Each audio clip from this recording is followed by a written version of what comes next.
பொன் கவசம் திசைகளை துலக்க திருநீர் வைரம் சிந்தையை விளக்க சந்தன காப்பு சதுர்மறை முழக்க மலரும் கற்பக இறைவா போற்றி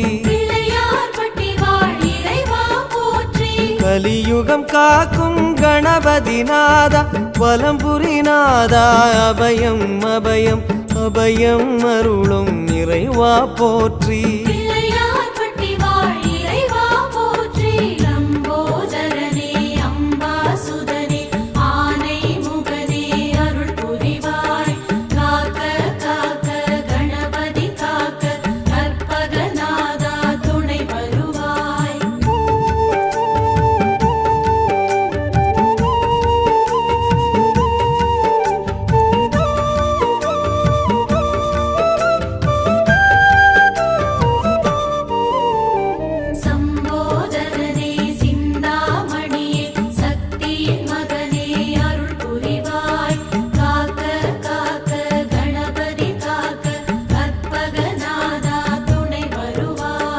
வலம்புரி